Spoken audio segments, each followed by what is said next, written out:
وصلوا على النبي كده ووحدوا الله وانتوا بتشتغلوا وتوكلوا على الله.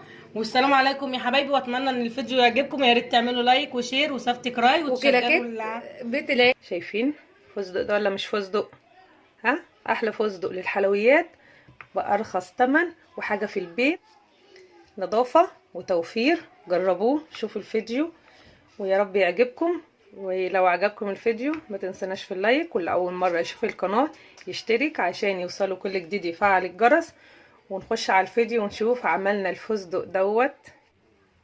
السلام عليكم ورحمة الله وبركاته. ازيكم يا حبايبي؟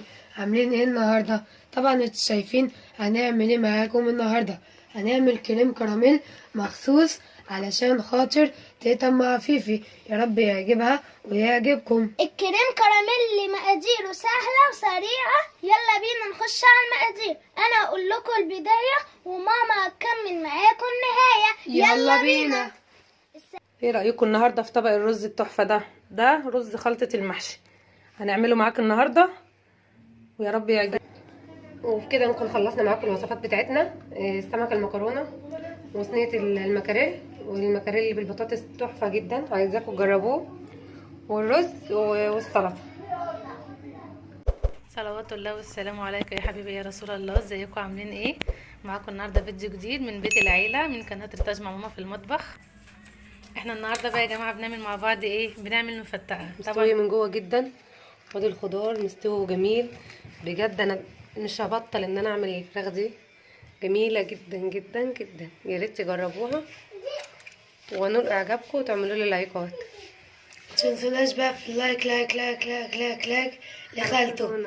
وسلام يا بلدي الكلام عشان عاوز انام.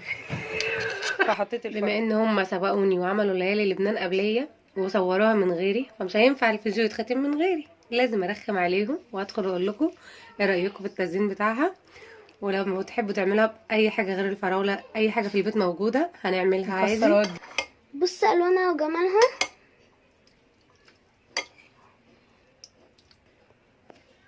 جربوها يا رب تعجبكم، ما تنسوش تشجعونا وتعملوا لايك. احنا عملنا جنب شوربة الخضار بانيه ومكرونه تحمير. دي البطاطا قدمناها لكم، دي المشويه ودي المسلوقه اللي عملناها معاكم دلوقتي. جربوها يا رب تعجبكم. فتحنا لكم واحده من المشويه عشان نوريها لكم من جوه. بس من جوه جميله. الصوص ده بقى اللي طلع من المسلوقه مش هنسيبه بقى، احنا نفتح من المشوي ونرش كده. وبكده نكون خلصنا الجلاش والعزازيه، وطلعت جامده جدا وجميله. والعيال هيدوقوا يقولوا لكم، وانا بصراحه هروح ادوق الجلاش. يا تفصى جميلة جدا، تسلم ايديك يا ماما. ما تنسوش بقى تشتركوا في القناة وتفعلوا الجرس عشان يجيلكوا كل جديد، وتعملوا لايك لأوجه. السلام عليكم ورحمة الله وبركاته. ازيكم عاملين ايه؟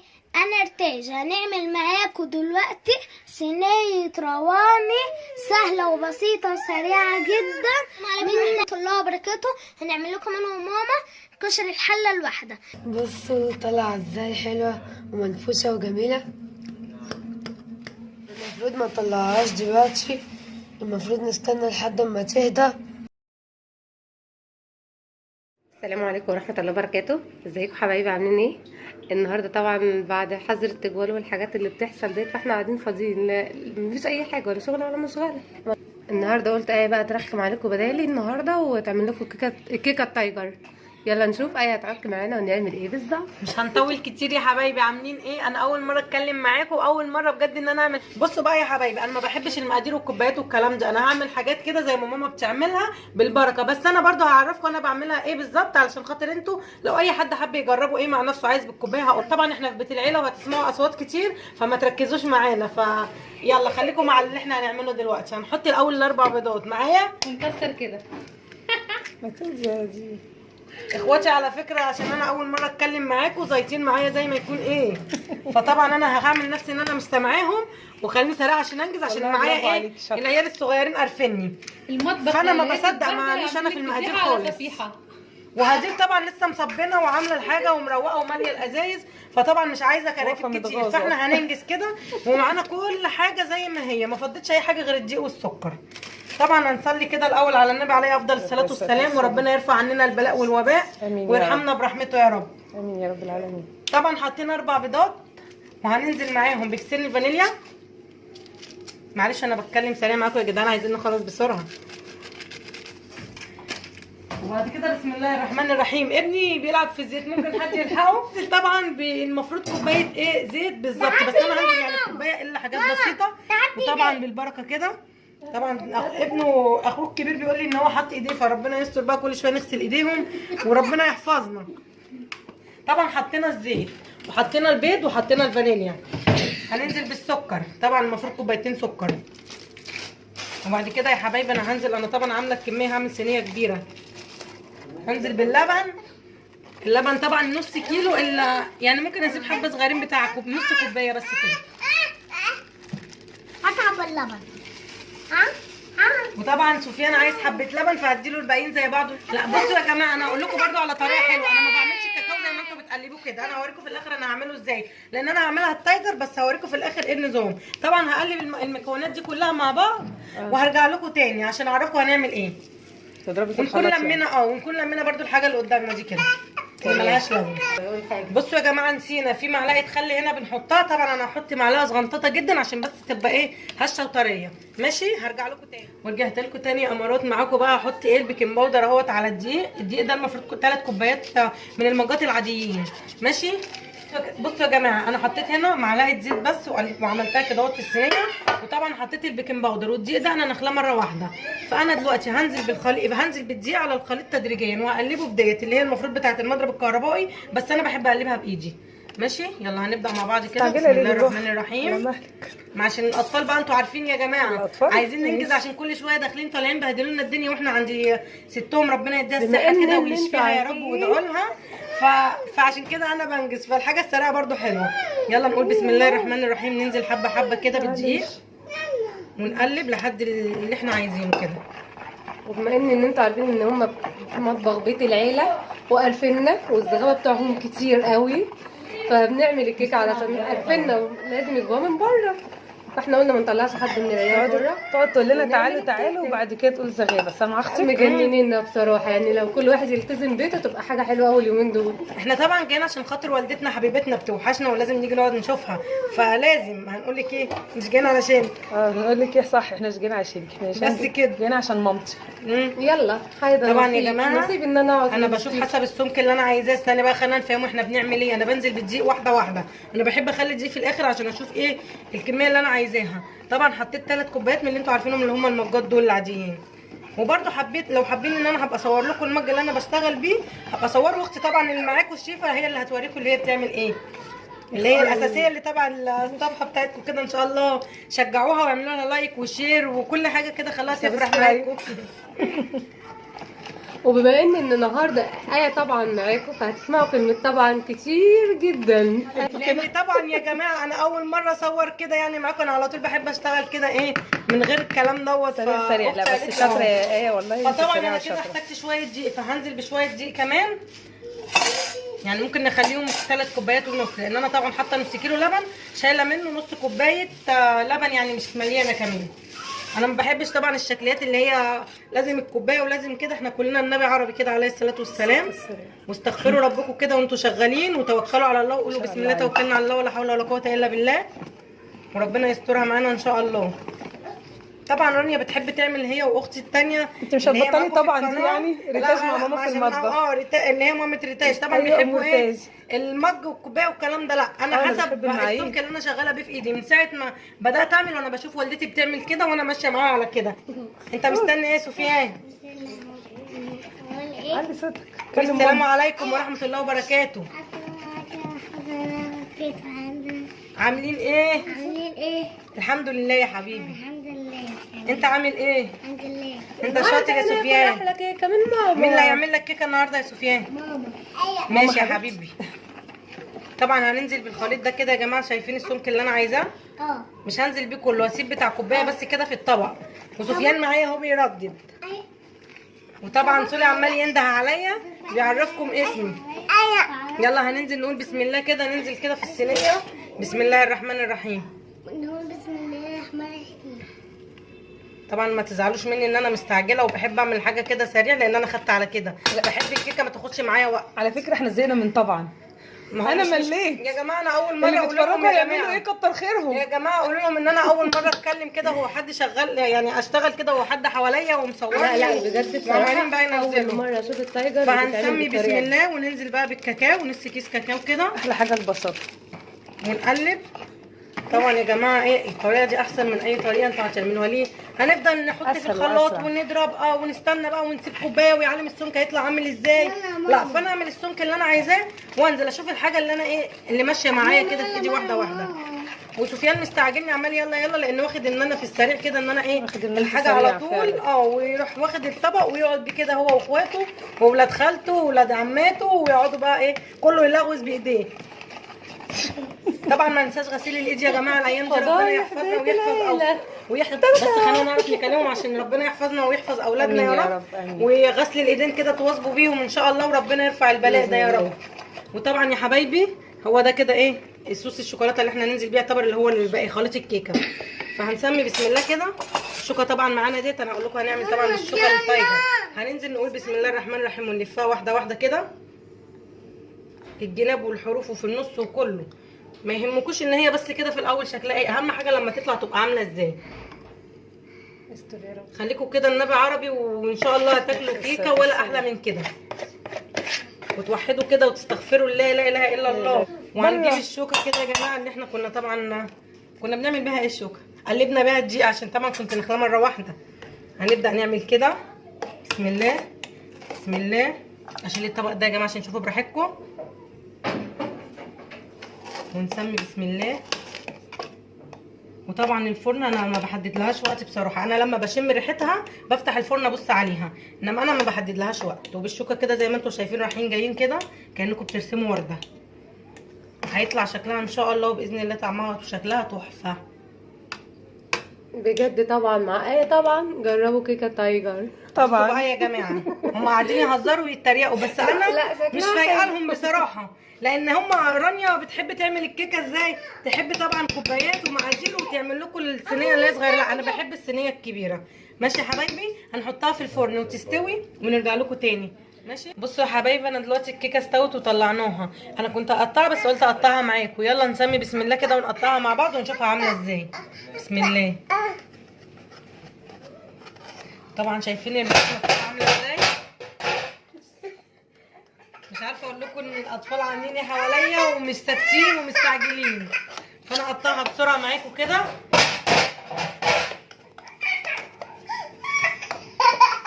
كل واحد في بيت العيله هنا بيقوم بدوره، حتى سليم.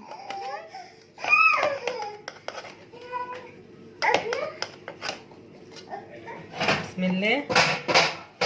بصوا يا جماعه شكلها عامل ازاي، بجد تحفه تحفه. شايفين شكلها؟ شايفين هشه ازاي؟ شايفين القوام بتاعها؟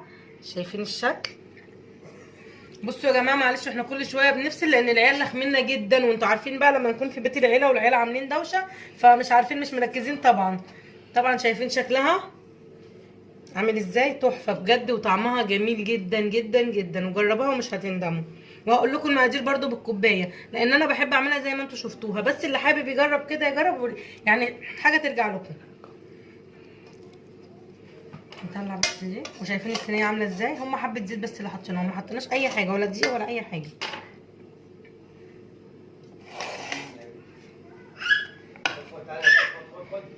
ايه رايكم في الحته الصغنطوطه دي؟ فيها تاكلها رانيا. ايوه هنديها مش هندوقها غيرها. بصوا بقى يا جماعه ودي كانت الكيكه معانا النهارده. طبعا شفتونا عملناها سريع ومستعجلين. استني بقى ما نجيب كوبايه الشاي بالمره. وطبعا الكيكه ما تحلاش غير بكوبايه الشاي الجميله اللي انتوا عارفينها طبعا المصريه كده، الكشري الحلو التحفه ده. دي كوبايتي انا يا شيخه كلنا هنشرب منها على فكره كوبايه الشاي دي. لا طبعا. ودلوقتي اقول لكم يا جماعه ان شاء الله كده صلوا على النبي. احنا عملنا ايه برده من جديد عشان اللي حابب يعملها بالمقادير. بصوا يا جماعه سريعا كده احنا طلعنا الاطفال عشان خاطر اقول لكم ان شاء الله المقادير كويس. بصوا بقى يا حبايبي، انا ان شاء الله كده هقول لكم المقادير بالكوبايه عشان تبقوا اللي عايز يعملها ان شاء الله تطلع معاه مظبوطه وحلوه. هنعمل بالكوبايه دي، المج ده موجود في اي بيت طبعا انتوا شايفينه، هخليه برده قدامكم عشان اللي مش عارف يعني. انا بعمل بيه ان شاء الله كده، بحط منه 3 كوبايات دقيق ونص اللي هي صينيه الكيكه دي، وبحط الزيت لحد هنا يا دوبك كوبايه الا يعني حاجه بسيطه، وبجيب نص كيلو لبن زي ما هو، بسيب منه برده نص كوبايه صغيره بحطه كله، وبنجيب برده ان شاء الله كده معانا كيس فانيليا وكيس بيكنج باودر واربع بيضات. ان شاء الله كده المواد دي السايله كلها نحطها، السكر والبيض والزيت واللبن هنحطهم كلهم في الخلاط ونضربهم مع بعض، والفانيليا ايوه معاهم، وننزل بيهم ان شاء الله كده طبعا في الطبق اللي احنا هنعمل فيه ده الاول، وبعد كده ننزل او معلقتين الخل كنا هننساهم، فكرتنا اختنا الحلوه الكبيره اهي. وطبعا انتوا اتفرجتوا طبعا على الفيديو شفتوني انا ماشيه ازاي، وطبعا اللي عايز ان شاء الله يعمل حاجه ويجربها زي ما هي كده يشوف السمك، المفروض ان الواحد متعود على حاجه يعملها يبقى عارف هو بيعمل ايه بالظبط من غير مقادير. وطبعا كوبايه الشاي ديت انا دقتها طعمها تحفه تحفه، اختي اللي عاملاها اول مره تعمل كوبايه شاي مظبوطه. وبصراحه صينيه الكيكه انا كان نفسي كلكم تاكلوا منها، يلا هتشوفونا وتسمعونا لان بجد طعمها. وصلوا على النبي كده ووحدوا الله وانتوا بتشتغلوا وتوكلوا على الله. والسلام عليكم يا حبايبي، واتمنى ان الفيديو يعجبكم، يا ريت تعملوا لايك وشير وسبسكرايب وتشجعوا بيت العيله. ايه رايكم النهارده في طبق الرز التحفه ده؟ ده رز خلطه المحشي هنعمله معاك النهارده ويا رب يعجبكم. السلام عليكم ورحمه الله وبركاته. النهارده عند خالتي هي حماتي برضو، فدلوقتي لقيت سلفتي بتعمل عندها ايه رز بالخلطه، قلت اقول لكم اوريكم الطريقه والمقادير. هي قطعت خرطت بصلتين، انا ما لحقتهاش بس وحطيتهم على النار، فقلت الحقها يعني. خرطت بصلتين، دلوقتي مين اللي هتقلب بقى؟ حنين بنت عم رتاج. يلا حنين قلبها عشان بس ما تحرقش. قلبي يلا يا حنين. بعد كده هنحط طبعا الخضره، ومقطعين 4 قرون فلفل وفرمه شفشقوط اهو. وقد ايه رز يا ام يوسف؟ كيلو رز صح؟ كيلو الا ربع وكيلو الا ربع رز. تمام. اول ما البصله تحمر كويس هرجع لكم تاني.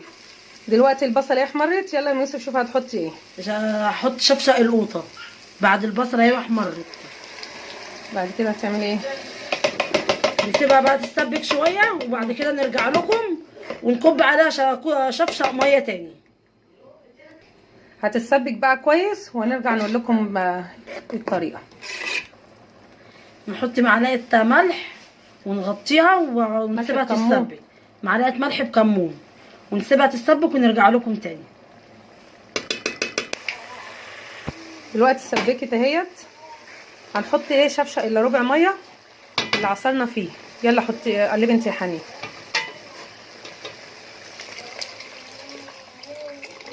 هنسيبها تغلي، قلبي يا حنين هتغلي كويس ونرجع نقول لكم بعد كده هنعمل ايه تاني. دلوقتي غلت اهي كويس، هننزل بقى بكيلو الا ربع الرز، هننزله ونقلبه كويس. هنحط بقى الخضره والفلفل، قلبي يا حنين يلا. هنقلبه كويس وهنوطي عليه، ولما يستوي هنوريه لكم.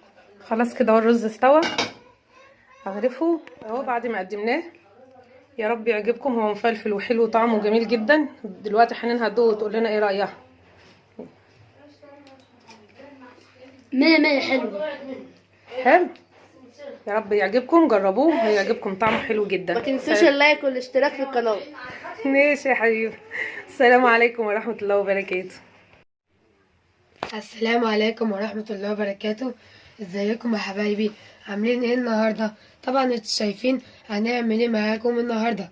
هنعمل كريم كراميل مخصوص علشان خاطر تيتا مع فيفي، يا رب يعجبها ويعجبكم. الكريم كراميل مقاديره سهلة وسريعة، يلا بينا نخش على المقادير. انا اقول لكم البداية وماما هتكمل معاكم النهاية. يلا بينا. السلام عليكم. هنعمل لكم النهارده انا وماما الكريم كراميل، سهل وبسيط وسريع جدا، جربوه ان شاء الله يعجبكم. هقول لكم المقادير. معانا هنا كيلو لبن و8 بيضات وكوبايه سكر ومعلقه فانيليا وكوبايه سكر ومعلقتين ميه، ده الكراميل بتاعه. القوالب بقى إذا كان صغيرة أو كبيرة أو اللي هو قالب كيك الكبير عادي، اللي عندكم استخدموه. كوباية اللبن بس هنحطها على النار يدوبك تدفى، مش عايزينها تغلي. هنحط البيض والسكر والفانيليا في الكبة او في خلاط زي ما انتوا عايزين. هنخلطهم كويس جدا ونرجع لكم.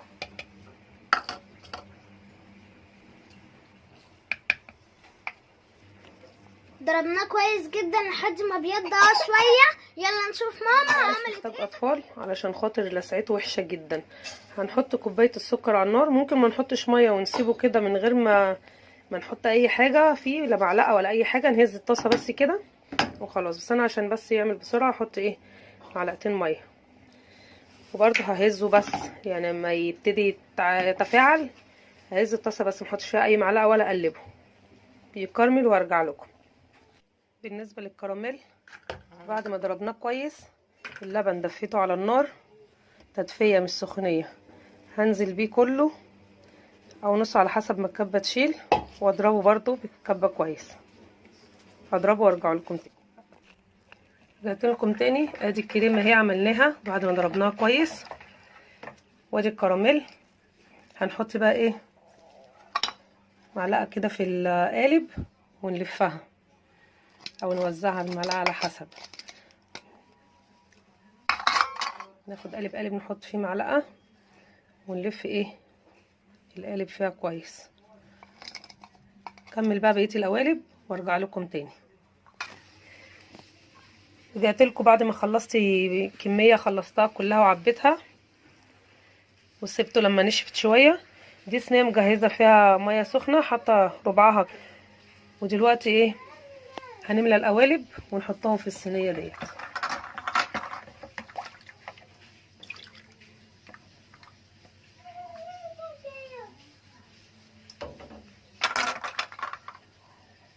خلص تعبية القوالب كده واحطها في فرن. انا مولعه الفرن على 180 وسايباه يسخن. احط الصينيه في الفرن، طبعا دي كبيره بتاخد اكتر 3-4 كبشات. هكمل بقيتهم واحطهم في الفرن على 180 درجه يقعدوا حوالي نص ساعه، ولما يطلعوا يستووا هوريهولكم. انا كده عملت كميه تانية هحطهم دلوقتي يستووا. الكميه الاولانيه اللي حطيتها قدامكم طلعتها اهي من الفرن استوت. هحطهم في التلاجة يسقعوا كويس وبعد كده نطلعها ونقلبهم ونوريهولكم. وديت رجعنا لكم اهو بعد ما استووا. حطيتهم في التلاجة هديوا براحتهم. وطبعا مش دي الكميه، انا عملت يعتبر 2 كيلو لبن، عملت كيلو قدامكم ولقيت الكميه مش مقضيه القوالب عملت كيلو تاني. فطبعا دي مش دي الكميه. اول ما طلعوا من الفرن خدوا 5 قوالب منهم، حتى ما صبروش لما يهدوا ويبردوا. قلبته لهم ولقيته برده متماسك وكويس وحلو، بس برده قلت احطه في التلاجة ايه يسقع شويه. دلوقتي هوريكم نقلبه ازاي او نفك الكراميل من القعر ازاي. خليكم معايا. اول حاجه هنحط شويه ميه سخنه في الطبق. هنمسك القالب نحطه في الطبق كده او نسيبه مثلا ايه دقيقتين ولا حاجه ونطلعه كده. هيفك الكراميل من تحت، او ممكن نجيب فوطه نبلها ميه سخنه نعصرها كويس، وبرده نجيب ايه القالب نمسحها بس كده ايه من تحت عشان يدفى. بعد ما نعمل كده نجيب بقى ايه معلقه صغيره. اهم حاجه نسلك الجناب كده، نضغط كده في الجناب كويس علشان نسلكه ويطلع.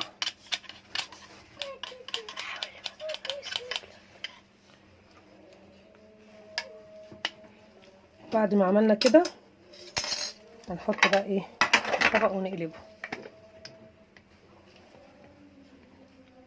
شايفين اهو قلبناه الكراميل اهو سايح، بس طبعا ما لحقناش ايه نسيحه كله. ممكن برضو نشغله النار العين الصغيره ونحطه على العين الصغيره ونسيبه دقيقتين بالظبط كده، هيسيح كل الكراميل اللي تحت ده وينزل كله ايه معاكم.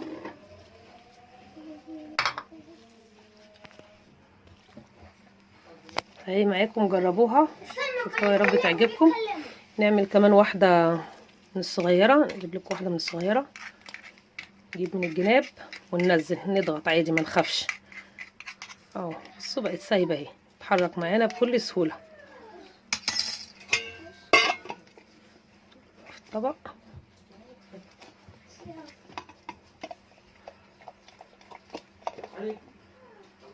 اهي هقلب بقى القالب الكبير والقوالب التانية.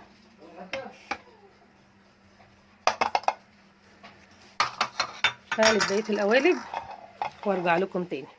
قلبت الكبيرة اهيت، هي الكبيرة ده طبق غويط على فكرة، يعني حلوة يعني كبيرة مش صغيرة. وطبعا الباقيين دول مش هقلبهم، هبعتهم بقى لحبايبنا، كفايه عليهم ال5 اللي كلوهم وهم ياكلوا بقى في اللي قلبناهم دولت. يا رب يعجبكم الفيديو، ولو عجبكم متنسوش تعملوا لي لايك. انا اللي هدوق المره دي بقى يا ماما مش بليه. يا شيخ طب دوقي.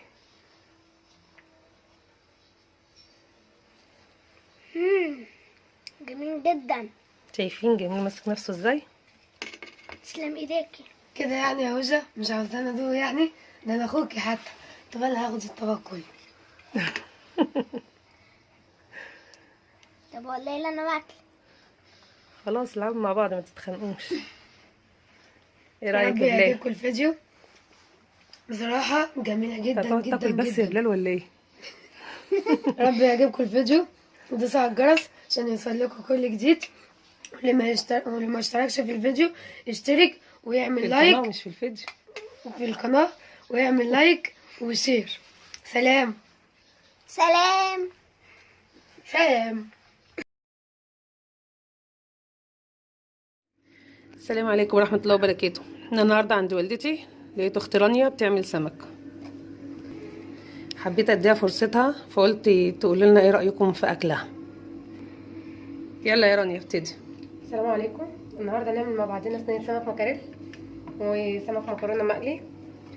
هنقول المقادير.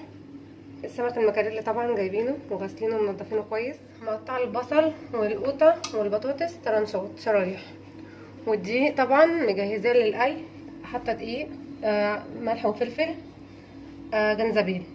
ده الدقيق بتاع القلي بتاعي.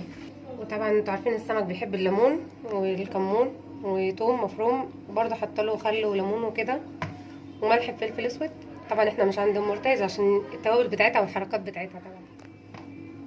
طبعا انتوا عارفين ان المكرونه لازم يتقشر وينضف كويس، يبقى كده نضيف زي الشاش الابيض بالظبط. مع بعضينا دلوقتي الطريقه. اقلب التوابل كلها مع بعضيها وهتبل السمك وهرجع لكم تاني. طبعا انا حققت السمك هنا كده وهسيبه بس يتبل شويه، وارص الصينيه بتاعتي واجهزها على بال ما السمك يتحقق كويس. طب ماشي. رصيت البصل ودلوقتي هحط البطاطس.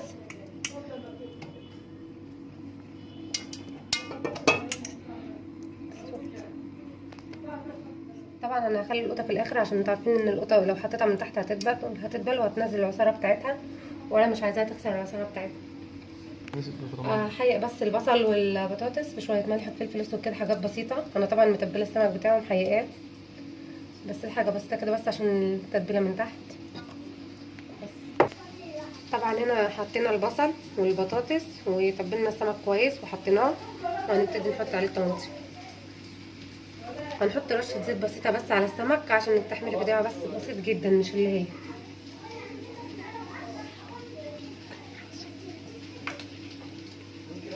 هنكمل رص القوطه بقى.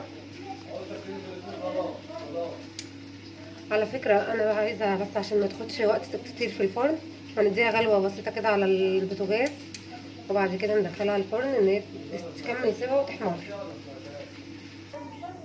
بعد ما رصيناها عشان هحطها طبعا على النار تاخد غلوتين، فلازم كوبايه ميه. كوبايه الميه بتاعتي عباره عن ميه حاطه فيها خل وثوم وليمون، مظبطاها التظبيطه بتاعتها، وهرشها عليها كده علشان ايه ندخلها على البوتاجاز غلوتين، وبعد كده ندخلها على الفرن غلوتين وارجع لكم. احنا طبعا الصينيه بتاعتنا على النار تاخد غلوتين، وهنحيق السمك المكرونه ونجهزه على بال ما الصينيه تاخد غلوتين عشان نخلص الاكل مع بعض. طبعا التحقيقه ديت اللي هي توم وفلفل اسود وجنزبيل وليمون وخل، التحقيق بتاعنا العادي. هحيقه وارجع لكم تاني. هنا حطيت السمك خد غلوتين، بس انا حطيت شويه كركم بس عشان خاطر والدتي عندها السكر بيظبط للسكر. ده اختياري مش اجباري، مش عايزه تحطيه عادي ما تحطوهوش. وبرضه عايزين نفكر مع بعضينا ونشوف هنعمل ايه في الشتاء والتخن والحاجات الزايده دي. عايزين نبعت لبعضنا افكار، نشوف اكتر حاجه بتحرق في الجسم اليومين دول في الشتاء. ثواني وارجع لكم تاني. هنعفر السمك. طبعا دي حاجه انتوا عارفينها مش محتاجه ان احنا نعملها يعني ولا نقولها.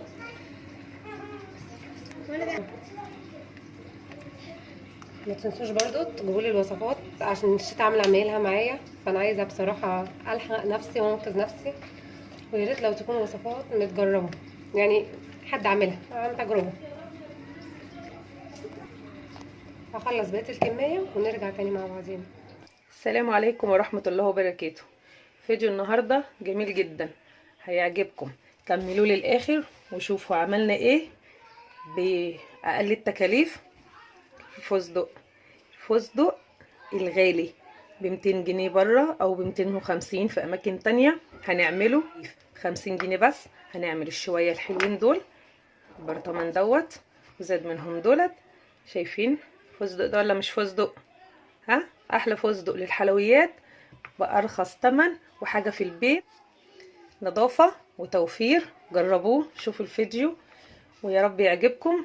ولو عجبكم الفيديو ما تنسناش في اللايك، واللي اول مرة يشوف القناة يشترك عشان يوصلوا كل جديد، يفعل الجرس. ونخش على الفيديو ونشوف عملنا الفستق دوت ازاي. بسم الله الرحمن الرحيم، والصلاة والسلام على رسول المرسلين. النهاردة ان شاء الله هعمل معاكم الفستق هنعمله بالسوداني. السوداني يعني يا ريت هو كده كويس يعني مش وحش، بس يا ريت تجيبوه كمان مش مقشر، تقشروه في البيت عشان يبقى ابيض ويلقط. انا كنت عامله منه كميه قبل كده، فانا النهارده هعملها عشان خاطر بقى حلويات رمضان ان شاء الله. هعملها مش هفرمه الاول، انا كنت هفرم السوداني الاول وبرجع احط فيه الخلطه اللي هقول لكم عليها دلوقتي. هعمله زي ما هو كده وهفرمه في الاخر خالص. فنبتدي معانا ان شاء الله ماء زهر، معانا روح الفستق. انا عملت منه طبعا مره قبل كده، واخده منه معلقه واحده بس، يعني دي الازازه دي تكفي معانا تقعد معانا كذا مره. وده اللون الاخضر، اللون الاخضر الفستقي، متجيبوش اللون الاخضر مصفر شويه، لا الفستقي اخضر اخضر.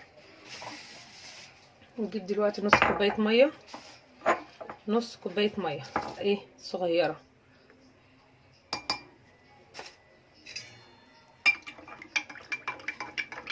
ندوبها في الميه واحط من روح الفستق معلقه كبيره.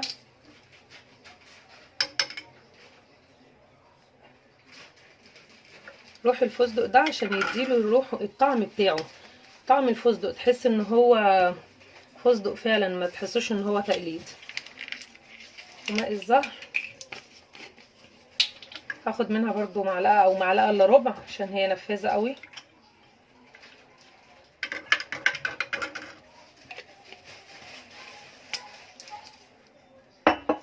الخلطه دي بقى هنحطها على ايه؟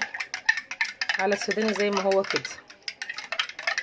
انا كنت الاول فرمته قبل كده يعني، وعملته في الخلاط بشرته بشر بسيط. المره دي هعمله معاكم صحيح. ماشي، هنحط الميه دي عليه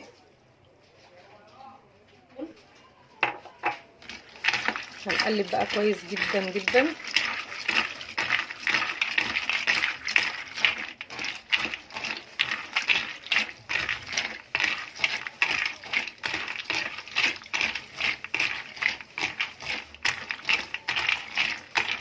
لو حسيتوا ان اللون مش قوي يعني، هاخد على حرف المعلقه، سنه على حرف المعلقه واحطها عشان اتقل اللون سنه. هسيبه حوالي نص ساعه، وكل شويه هديله تقليبه. بعد نص ساعه هرجع لكم واقول لكم ايه الخطوات اللي بعد كده. رجعت لكم اهو بعد ما سيبناه نص ساعه. بصوا بقيت كل شويه يعني ايه اعمل اللي ورايا وبقلبه تقليبه كده واسيبه. دلوقتي دي صينيه بتاعه الفرن، هضيف فيها من غير ما اخد السائل من تحت. هو كده كده الشرب ايه خد اللون واتشرب بقى تمام. هولع الفرن انا دلوقتي على الوسط.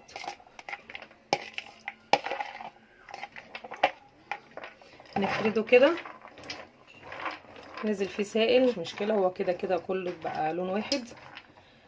افرده في الصينيه كويس وادخله الفرن. انا مولعه الفرن على الوسط ماشي، وكل دقيقه هبص على الفرن اقلب تقليبه وارجع افرده تاني.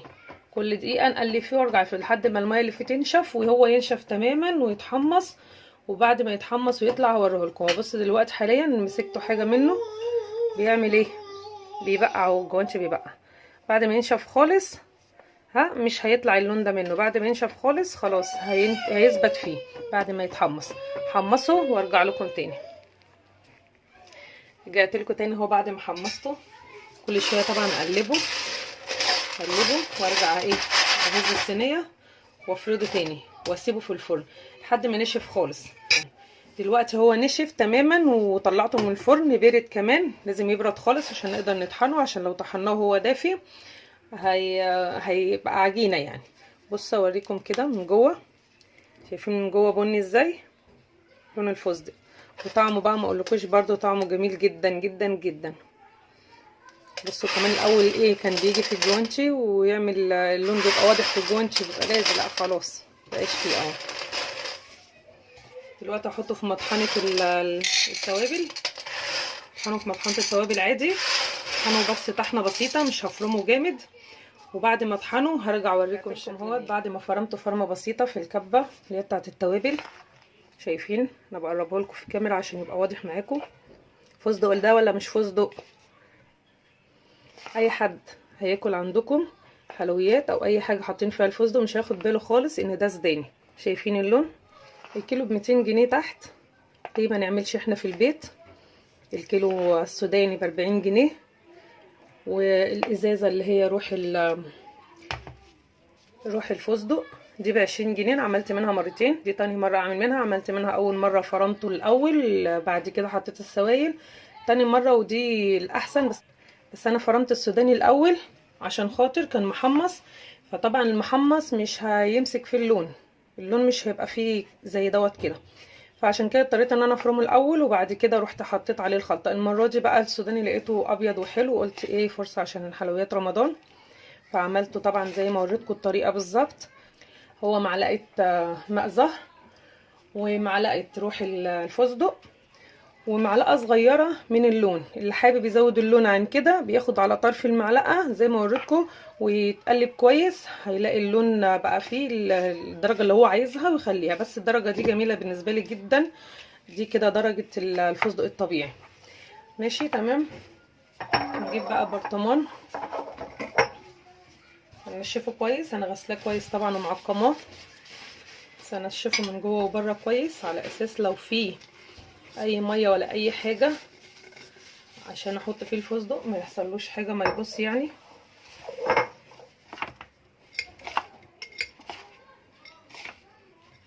حاجه ب200 جنيه عملناها ب50 جنيه. وال50 جنيه دي اول مره. تاني مره بقى هيبقى نص كيلو السوداني ب20 جنيه بس. 20 جنيه وهنعمل احلى فستق. هعبيه بقى وارجع لكم. ايه رايكم؟ عملنا فستق برطمان اهوت حلو وشويه كمان زايدين. ايه رايكم؟ احلى فستق باسهل طريقه في البيت بدون تكاليف بنظافه وحاجه حلوه في البيت. تعملوا بيها الحلويات. جميع الحلويات تحطوها فيها جميل جدا. يا ريت تجربوها يعجبكم والله طعمه جميل جدا. ما يفرقش عن الفستق اللي احنا هنشتريه ب200 جنيه. ده حاجه ب50 جنيه عملنا منها الشويه الحلوين دول. وكمان لسه في كميه تعمل يجي 10 مرات من الكميه ديت بتكاليف قليله جدا. يا رب تعملوه ويعجبكم. جربوه ودوقوه هيعجبكم والله جدا. ولو عجبكم الفيديو ما تنسناش بقى في اللايك. ورمضان كريم. كل سنه وانتم طيبين. السلام عليكم ورحمه الله وبركاته. صلوات الله والسلام عليك يا حبيبي يا رسول الله. ازيكم عاملين ايه؟ معاكم النهارده فيديو جديد من بيت العيله من قناه ريتاج مع ماما في المطبخ. احنا النهارده بقى يا جماعه بنعمل مع بعض بنعمل مفتقه. طبعا اكيد يعني 90% من الناس كلها عارفاها يعني. المفتقه عموما احنا هنقول لكم مقاديرها ايه وبتتعمل ازاي. احنا عملنا كتير بصراحه، عملنا 8 كيلو. فاحنا هنعمل مع بعض كيلو واحد بس. احنا عشان احنا طبعا بيت عيله فاحنا عاملين كميات عشان اخواتي واحنا وكده. فاحنا هنعمل لكم بقى مقادير كيلو بحيث ان هو لو حد عايز يعمل حاجه على القد، مش عايز يكتر، كيلو واحد بس. هنقول لكم مقادير تتعمل ازاي والوصفه ازاي والمقادير كام بالظبط. وحابين كمان نعملها معاكم بالمقادير المتوفره في البيت مثلا، او عند اي عطار لو مش موجود مثلا اللي هو القرطاس التحويجه بتاعتها لو مش موجود اللي هو القرطاس. يعني في ناس بتجيب الزيت اللي هو الاخضر ده، في ناس بتجيب يعني هو القرطاس تقريبا حاجات معينه. لا احنا عاملينها بحاجات بسيطه. اللي هو الحلبه المطحونه. النهارده احنا بنعمل مفتقه، طبعا انتوا اكيد عارفينها يعني، بس احنا بنعمل مفتقه بقى في البيت، يعني ما بنشتريهاش جاهزه. بصوا يا جماعه، احنا اصلا في الاساس عاملين 8 كيلو مفتقه عموما، مش يعني احنا يعني بيت عيله انتوا عارفين، وعاملين لكذا حد من اخواتي. فاحنا دلوقتي عملناها بصراحه ما كناش ناويين نصور، فاحنا قلنا نصور لكم كيلو واحد بس مقادير كيلو، عشان اللي عايز يعمل مثلا كيلو بالظبط على قد ايه البيت، ما يبقاش عايز يعمل كميه، اللي عايز يعمل كيلو 2 كيلو يبقى عارف المقادير بالظبط ايه. طبعا في حاجات بتبقى طبعا حسب ما انتوا بتحبوها كتير او قليل. احنا هنبتدي مع بعض المقادير ونقول لكم هنعمل ايه.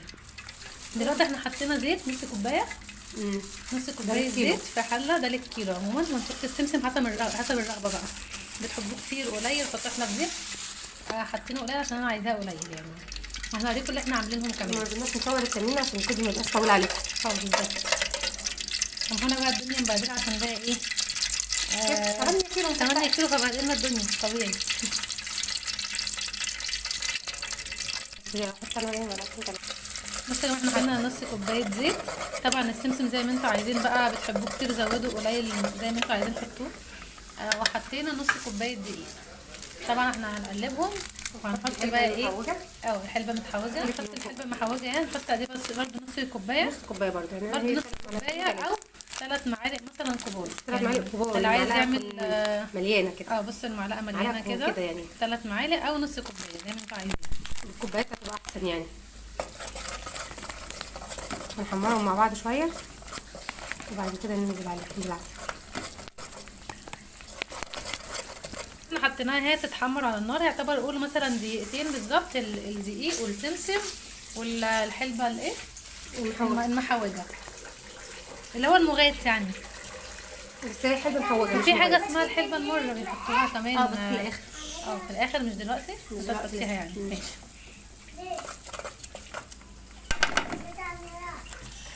هننزل بقى، ده كيلو عسل بالظبط.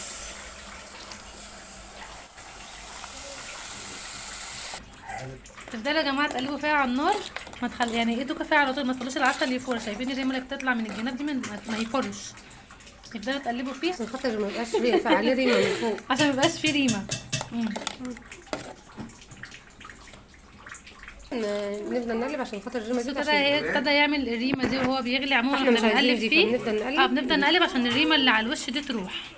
ولما بتروح خالص بنعرف ان هي استوت كده.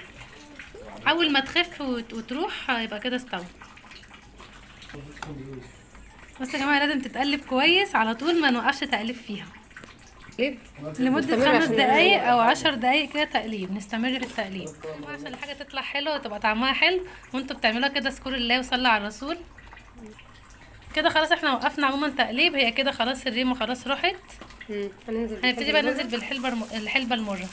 هي معلقه واحده بس بقى اللي تحت بقى. كده يا جماعه بقى بعد الحلبه المره خلاص احنا قلبناها اهو. بناخد تقليبه بس، يعتبر قولي هنغليها مره كمان وندفع عليها ونسيبها تبرد. كده استوت خلاص المفتقه، طفينا عليها النار. هنوريها لكم بقى بعد ما بردت. هنوريكم ال6 كيلو او ال8 كيلو اللي احنا عملناهم مع بعض. شوفوا بقى يا جماعه، احنا التانيين مش حاطين فيها سوداني. اولا خلص، احنا عملنا ايه؟ ادي اول حاجه 2 يعني كل حله او كل طبق 2 كيلو. المفتقه بقى التحفه اللذيذه. كده نكون انتهينا من حلقه المفتقه اللذيذه للشتا الجميله اللي بتدفينا وتشبعنا. باي باي. على الصبر.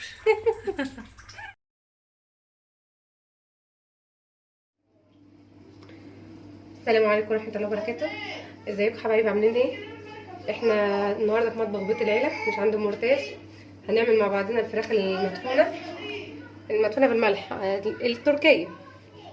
احنا هنجربها معاكم اول مره وهنشوف الواقع قدامكم يعني. معانا الملح، هنحط بتاع 7 اكياس ملح هنا، وفرختين، وهنا خضار مشوحاه تشويحه بس وهو ني زي ما هو دوبك شوحته بس مش اكتر، وحطيت عليه ملح وفلفل حياته. والتوابل بتاعتها بابريكا وجنزبيل وملح فلفل اسمر وثلاث اربع فصوص توم وشويه زيت زيتون وليمونتين كده مقطعهم شرايح وكام عود كزبره بقدونس. هنعمل الفرختين، واحده بالخضار اللي هو المتشوح دوت، والتانيه بالرز والكبد والقوانص ومشوحه مع بصلايه. هجيب الرز ونبتدي مع بعضين. الرز اهو مسويه محمره بصلايه، وحتى الكبد والقوانص التشويحه برده والرز، وبعد كده سويته سوا كامل مش نص تسويه، سوا كامل عشان خاطر يستوي مع الفراخ. هنا شويه ملح بالتوابل بتاعتها هحيق بيهم بس بين الجلد كده.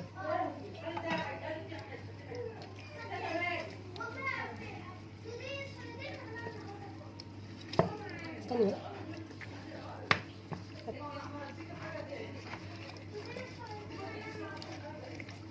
محيقها كويس قوي كده، وبحط فصين توم من جوه،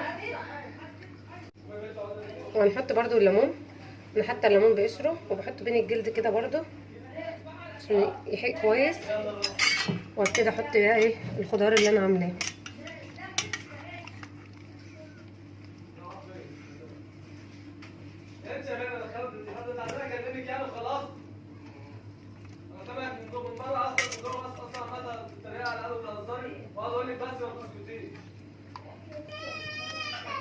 انا كده حشيتها تمام كويس قوي معايا، ودخلت الرجل دي هنا وخرمت من الجنب هنا عشان ادخل الرجل التانية كده. بقت الفرخة تمام وجاهزة على الحلقة الاخير. هنعمل التانية نفس النظام بتاع الاولانية. انا بوسع الجلد كده عشان انا عايزه احيق اللحم بتاعها من جوه. بوسعها بايدي خالص كده، واجيب التوابل بتاعتي وابتدي امسح اللحم بتاعها كله من الجناب كده، كلها كده من جوه عشان تبقى حيقه كويس.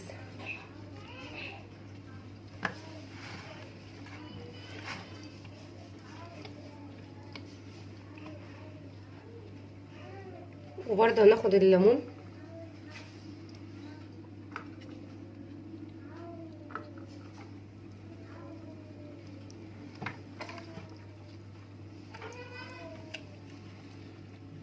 وعودين البقدونس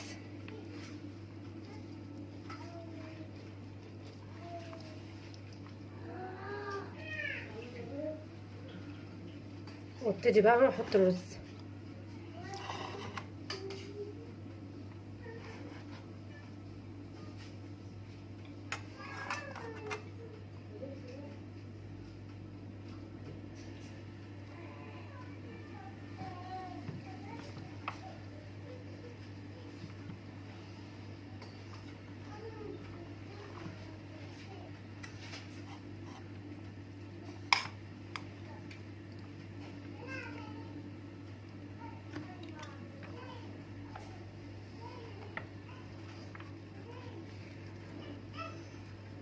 ونكتفها برضو زي ما عملنا في التانية. انا دخلت واحدة بس كده، همسك الجلد اللي طالع من هنا ده واخرمه هنا عشان ندخل الرجل التانية. تمام معايا يا بلال. بلال بيعلمني، هو بلال زعلان عشان من ساعة ما بقى بيجي بيت العيلة وما بيقولش اي حاجة خالص، وخالته هي اللي اقتحمت الفيديوهات. يا رب ما اكونش رخمة عليكم. تغير مش رخم. خدوا مني لحظة في الفيديوهات يا جدعان. اخلص بس كده الم الحاجات اللي حواليا وارجع لكم تاني. انا هحط التوابل مع الزيت عشان ادهن بيها الفراخ من بره.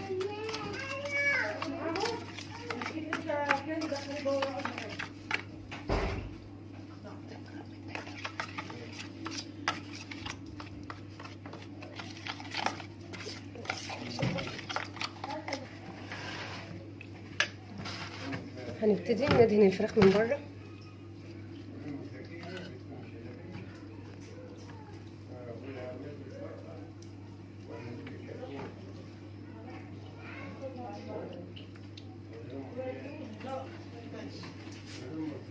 وانا بدهن الفراخ كده علشان خاطر تتحمر وتبقى شكلها مشويه وتبقى كويسه، وفي نفس الوقت تبقى الجلد حقيقي، تبقى حقيقة بره وجوه.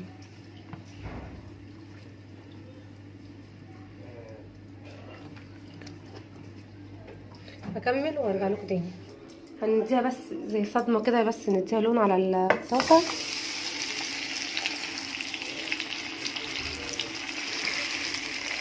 انا عايزاها بس تحمر كده عشان خاطر تبقى محمره مشويه من جوه. هعملها واقلبها على الناحيه التانيه وارجع لكم تاني.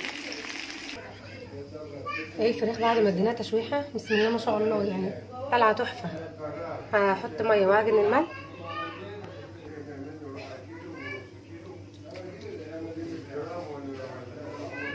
هعجنه كويس وارجع لكم تاني. ماشي، هناخد الفراخ هنغلفها كويس بالورق بتاع الزبده ده. بسم الله، هنغلفها كويس قوي مش هنخلي ايه منها اي حاجه خالص. طيب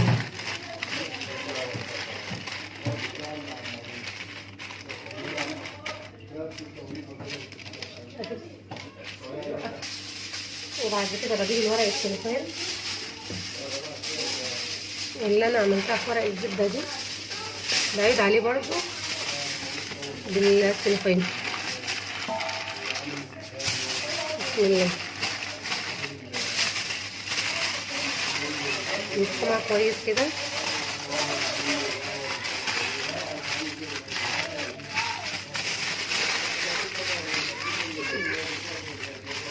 كده بقت جاهزه. هعمل التانية زيها بالظبط وارجع لكم. كده حطينا طبقه من الملح من تحت، بنحط الفراخ بتاعتنا كده.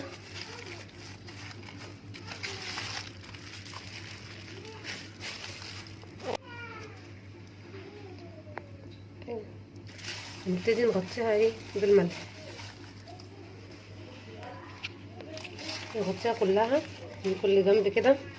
الملح كده كده بيثبت عليها عشان خاطر معجونه عامه. الله عليك يا خالته، بس انت كده بتقطعها عليا، متنسيناش بقى في اللايك. ها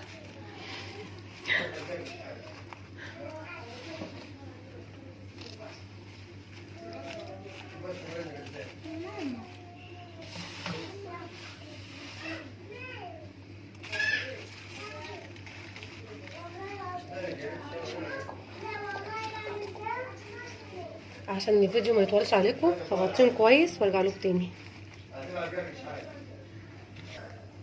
وبكده اكون دفنت الفراخ كويس قوي، وانا مشغله الفرن مسخناها. هحطهم في الفرن لمده ساعتين ويطلعوا ونوريهم لكم. وكده طلعناها من الفرن دلوقتي بعد ساعتين بالظبط، سخنه نار بصراحه. هنفتحها مع بعضينا وهنشوف الفراخ من جوه نظامها ايه.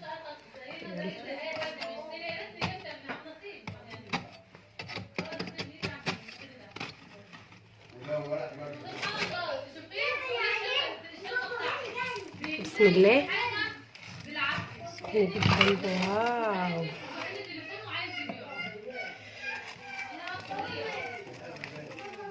سخونة طبعا مش عايزة اقول لكم. دي عكس مكعبات السكر، دي بقى مكعبات ملح.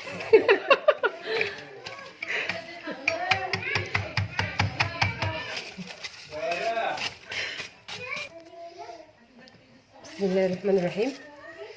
هنبتدي نفتحها كده. بسم الله،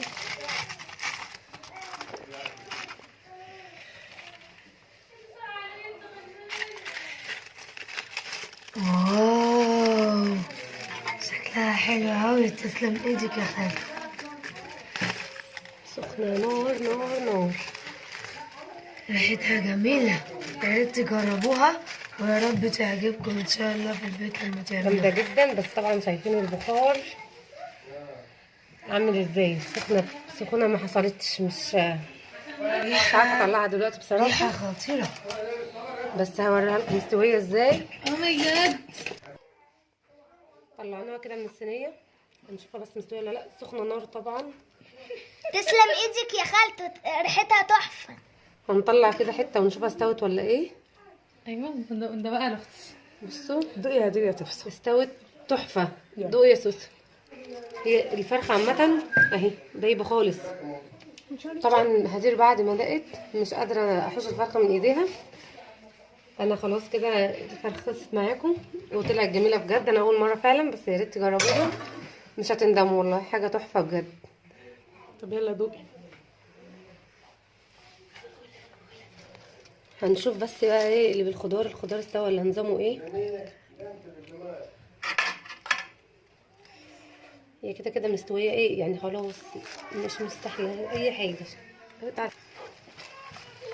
اهي مستويه جدا. انا قطعت يعتبر اكتر من نصه، مستويه من جوه جدا.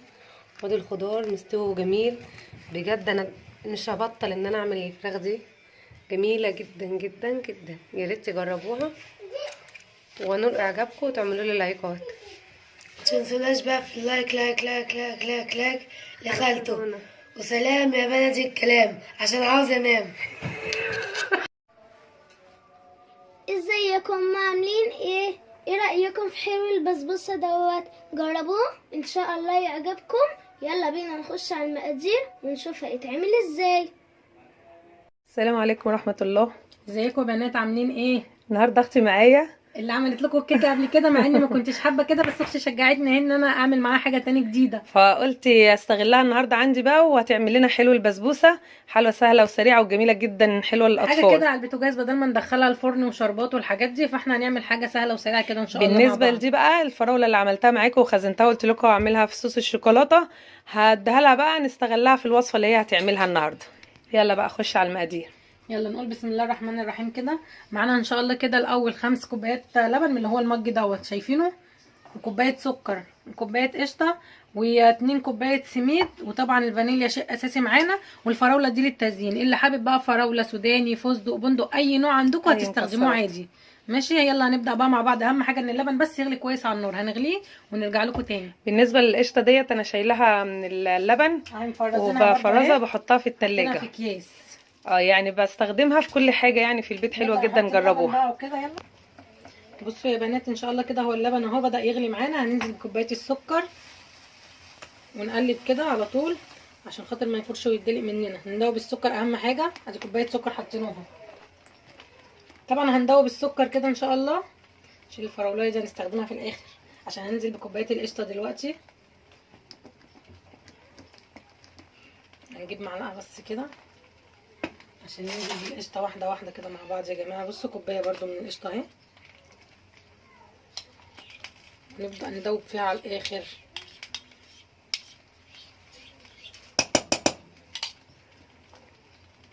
هندوب القشطه ونرجع لكم تاني. بصوا يا بنات انا شلت اللبن من على النار طبعا عشان خاطر يهدى شويه وما يفرش ويدلق. فانا هنزل بايه معلقه صغيره من الفانيليا اللي هي السايله او الفانيليا العاديه اي حاجه، وندوبها. وبعد كده هنزل بالسميد واحده واحده اقلبه. وبعد ما اقلبه كويس جدا هروح حاطاه على النار. بس انا شلته ان انا اوريكم انا هعمله ازاي، وبعد كده نسيبه لحد القوام اللي احنا عايزينه. هنسمي بسم الله وننزل كده بالسميد واحده واحده، كوبايتين من السميد زي ما قلنا. ونبدا برده بالتقليب على طول، المفروض برده على البوتاجاز بس عشان اللبن ما يفرش. هبص انا احط بقى على النار تتقل وهرجع لكم تاني. رجعنا لكم تاني بعد ما خلصناها من على النار. هنحطها بقى، انا قطعت الفراوله كده ورصيتها زي ما انتم شايفين، عشان هي طبعا المفروض الصينيه تبقى جاهزه بالفراوله على طول عشان ما تكتلش. وهننزل ان شاء الله كده واحده واحده في الصينيه اللي فيها الفراوله. بصوا هي عملت في كل حته بتنزل كبشه كده عشان ما ننزلش بقى مره واحده ونفردها الفراوله تتجمع في حته واحده. بعد ما بخلصهم كده هنفردهم فرده حلوه ونحطهم نحطها في التلاجة تهدى ونرجع لكم تاني. رجعنا لكم اهو بعد ما حطيناها في الفريزر لمده ساعه. قلبناها اهيت، شايفين شكلها وطعمها جميل جدا حكايه. هنزينها بقى تزيين هادي كده، يعني تزيين عشوائي. دي شوكولاته مبشوره.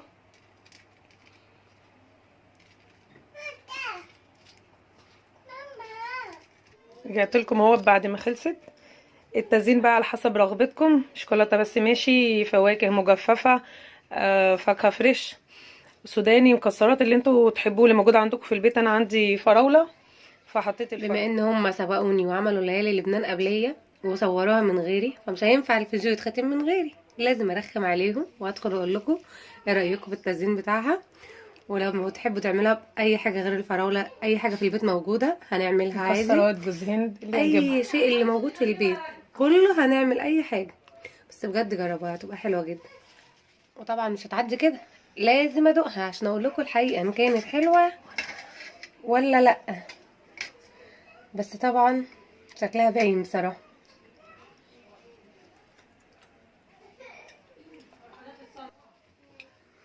بصراحه جميله جدا جدا جدا.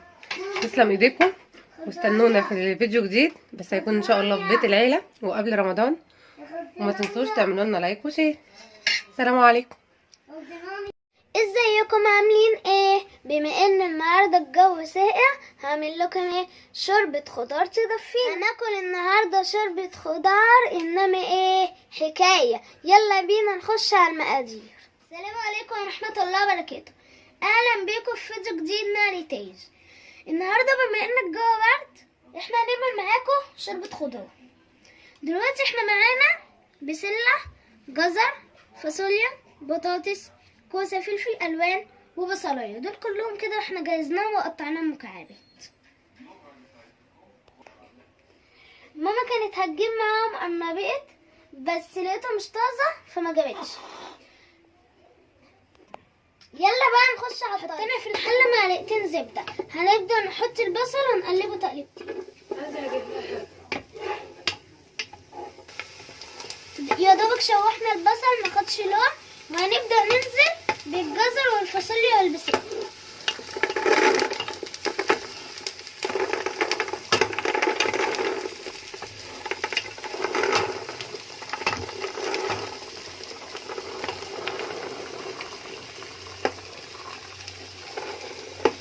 هنقلبهم كويس. نرجع لكم تاني. شوحتهم كويس. هنبدأ بقى ننزل بالبطاطس.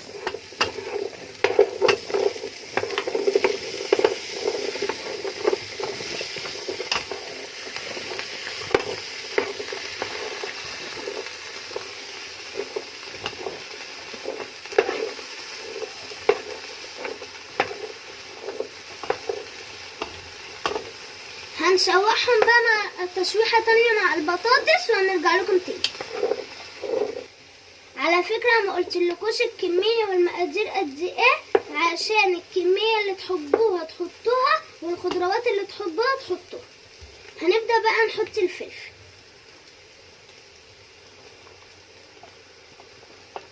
حطينا الفلفل الألوان. قلبت الفلفل تقليبة واحدة. هنبدأ ننزل بالكوسة ونشوحهم تشويحة بسيطة معاها عشان تعرفين الكوسة ما بتاخدش سوا. وهنبدأ ننزل بالشوربة. بس هي دي شوربة الخضار، سهلة جدا. الخضار كله خد تشويحة حلوة زي ما انتوا شايفين. عندنا شوربة فراخ هنبدأ ننزل بيها.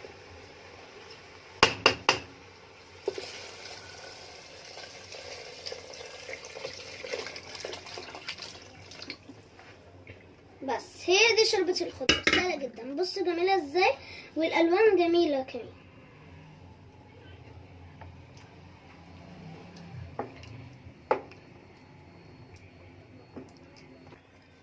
الشوربة متحققة وفيها كل توابلها طبعا. هنحط بس شوية ملح، وهنحط معلقة فلفل ابيض صغير.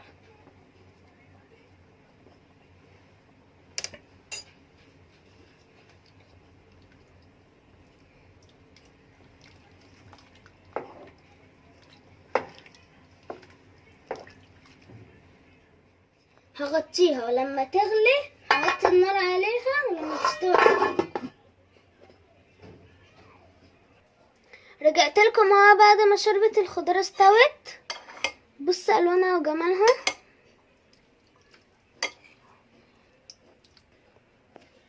جربوها يا رب تعجبكم. ما تنسوش تشجعونا وتعملوا لايك. احنا عملنا جنب شوربة الخضار بانيه ومكرونة تحمير. يا ريت لو انتوا عايزين تعملوها مع رز وطبيخ عادي.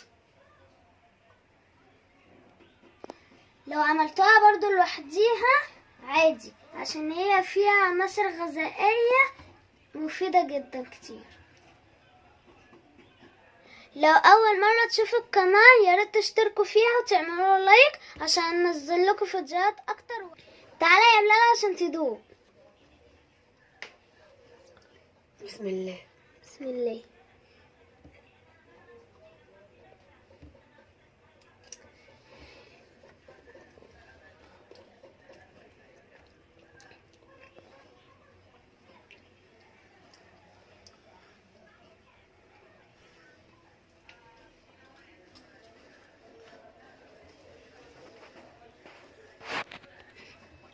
تسلم ايديك يا ارتاج انت وماما.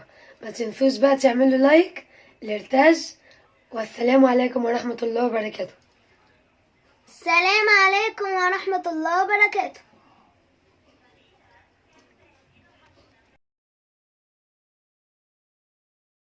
السلام عليكم ورحمة الله وبركاته. اهلا بيكم في فيديو جديد مع ريتاج. النهاردة هعمل لكم شوية بطاطا على البوتاجاز. هنسلقهم على البوتاجاز من غير ما نحط فيهم نقطة مية. جبنا شوية حلوين، نقينا منهم الكبار وغسلناهم كويس وحطيناهم في الفرن يتشووا. انا دلوقتي مليت الحوض مية وسدته بالسدادة. هنبدأ ننزل في البطاطا واغسلهم كويس وهنرجع لكم تاني.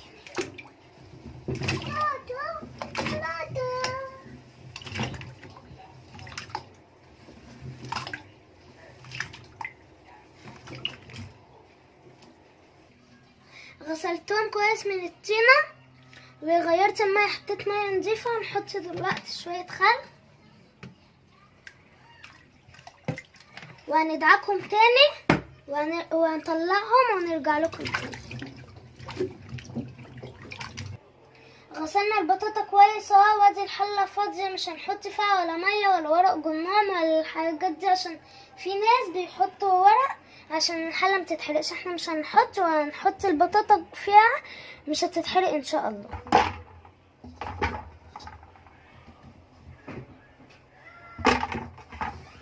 نحط الأدخن او الاكبر من تحت.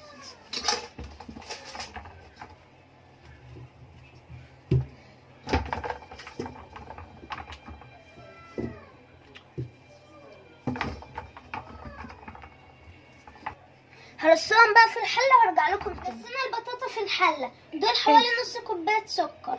هنبدا نوزعهم على الوش.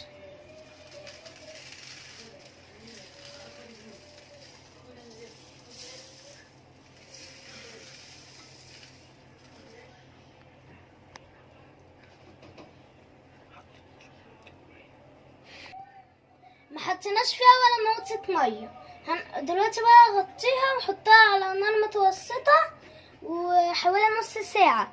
هبص عليها ولما تلكم بعد ما البطاطا استوت فضيناها وكلنا منها كمان. جميلة جدا ومعسلة. تعالوا بقى بصوا الحلة اهي من غير مية ولا ورق. السكر عمل كرمرة ومتحرقتش.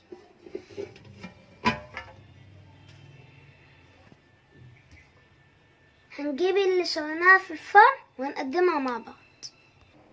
دي البطاطا قدمناها لكم، دي المشوية ودي المسلوقة اللي عملناها معاكم دلوقتي.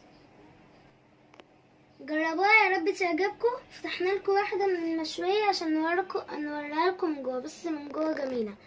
الصوص ده بقى اللي طلع من المسلوقة مش هنسيبه بقى، احنا نفتح من المشوي ونرش كده حب عليه هتخلاه.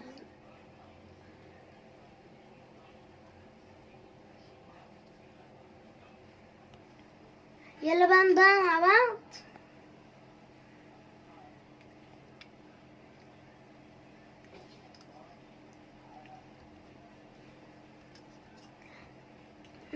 جميلة ومسكرة. البطاطا طالما موجودة في السوق تجيبوها وتعملوها على طول عشان دي مفيدة للكبار وللصغار. بتقوي المناعة وبتقلل الالتهابات من الجسم، وكمان فيها بروتين، الياف، فيتامين A و C، B6، كالسيوم، حديد. اللي لسه مشتركش تدعموني وتشجعوني وتعملوا لي لايك عشان انزلكوا فيديوهات تاني. باي باي. بسم الله الرحمن الرحيم. يا ترى معنا مين النهارده؟ معانا خالته رانيا. يا ترى عملت لنا ايه؟ عملت لنا حلو حادق العزيزه وجلاش باللحمه المفرومه. يلا بينا نخش نشوف مقاديرها وطريقتها. بسم الله الرحمن الرحيم. السلام عليكم ورحمة الله وبركاته. الصلاة والسلام على رسول الله. النهاردة هنعمل معاكم، او مش انا اللي هعمل، العزيزيه. ايوه البنت الرخمة اللي بترخم عليكم على طول هتعمل لكم النهاردة العزيزية وصينية جلاش. يلا بينا بقى نخش عليها. نبتدي مع بعض. السلام عليكم ورحمه الله وبركاته. هنقول مع بعضنا مقادير العزيزيه. هي كيلو لبن ومعلقه سمنه بلدي و5 معالق نشا ومكرونه مسلوقه اي نوع موجود عندك عادي وبضايه وكيس الفانيليا دوت للاخر للوش للاخر خالص. هنعملها كلها مع بعضنا في الخلاط. اللي مش عايز يعملها بالمكرونه برضو عادي وطعمها جميل جدا برضو. بالنسبة للمقادير اللي ورا دي هتقوليها بالمرة ولا خليها لما تيجي وقتها؟ لا لما نيجي وقتها كمان نعملها دلوقتي. ماشي. هنحط في الخلاط المقادير بتاعتنا. انا مش هحط المكرونه كلها على فكره. بسم الله. كمية كتير، ما هو ربع كيلو نفش بعد ما السلق لا بس يعني. هي كتيره. طيب وعشان احط نشا فمش هكتر من المكرونه تظبط مع بعضيها.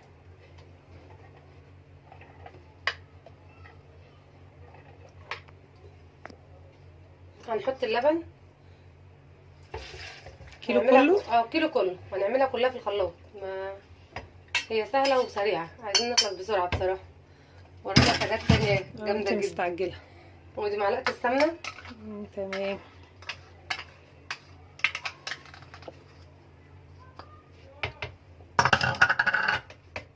وهنطفي النشا. دول 5 معالق بس كبار وبرضه هحطهم كلهم. نقلبهم بقى في الخلاط كده وارجع لكم الاول. تاني. نضربهم في الخلاط ده حلو ونرجع لكم.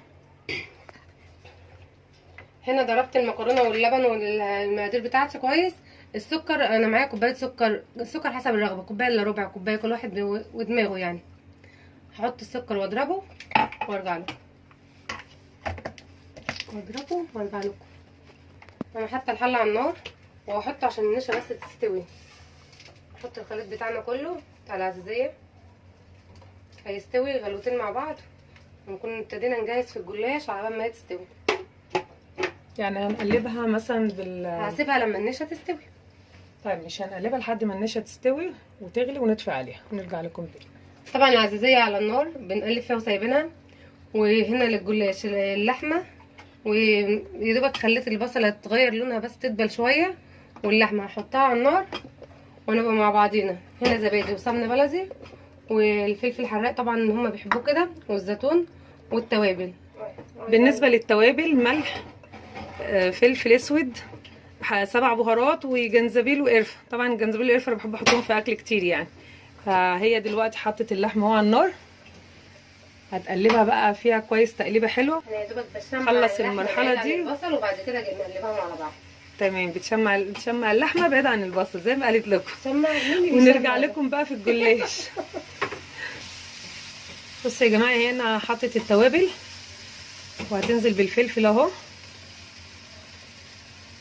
عماله من بدري اقول لها غطي الجلاش، الجلاش هينشف مفيش فايده. معلش يا جماعه انا مستعجله ويا ريتني ما قلت لها وقت. الله يسامحك. لو اعرف ان انا هاجي اتدبس التدبيسه دي ما كنتش جيت. حق عليا حق عليا، انا عايزه اغذيك. لا يا حبيبتي انا هعمل وامشي. مش كده خلاص خلصنا نعتبر اللحمه. هتحط الزيتون اهو. هو يا دوبك تقليبه واحده يطعم بس منهم وهتطفي عليها دلوقتي. دلوقتي بنين العزيزيه خلصت وهي سخنه كده. هتفضيها في الصينيه وتفردها وتسيبها تهدى شويه قبل ما ندهنها الوش بتاعها بالبيض. عشان البيض ما يستلقش. يا بنتي بلاش حركاتك دي يا جماعه. مش عايزه اقول لكم انا دي تاني مره اعملها تحفه يعني. مش عايزه اقول لكم تحفه جامد جدا. لا من شويه كنت بتقولي ايه؟ تحفه تحفه تحفه تلاتة تحفة. تحفه. خلاص كفايه كده خلاص كده فردناها. ايه عملنا ما فيه الكفايه. هنسيبها هي تعمل ولا يا بنتي ما تفصليناش، احنا في الكواليس بنفطس، ففي الكاميرا اهدي شويه. هنسيبها بقى تهدى شويه وانا ونخش رايحه الحزي بس ونخش على الجلاش. هنخش على ونرجع على الجلاش على طول. 3 2 1. وان شغال. طبعا هنا معلقه سمنه على معلقتين زبادي على معلقتين زيت، بقلبهم كلهم في بعض كويس وهعمل بيهم الجلاش زي ما انتوا حافظين، رق جلاش ورق زبادي، بدل ايه، بدل رق جلاش ورق سمنه، رق جلاش ورق زبادي مع سمنه مع زيت، عشان بتطريه وبتورقه وبتخليه طعمه لا بس لذيذ جدا. جدا على على فكره فكره الزبادي دي فعلا بتخليه عملتها طري كتير لذيذ جدا. يلا ندهن بقى. هبتدي ادهن كده، ومش عايزين نقول بلال واقف بطنه وجعاه على ازاي عايز ياكلها من قبل ما انا اللي تتعمل. معلمهم على فكره، انت اللي معلمهم؟ اه انا معلم اللي خالتك معلمهم يعني. الوصفه دي.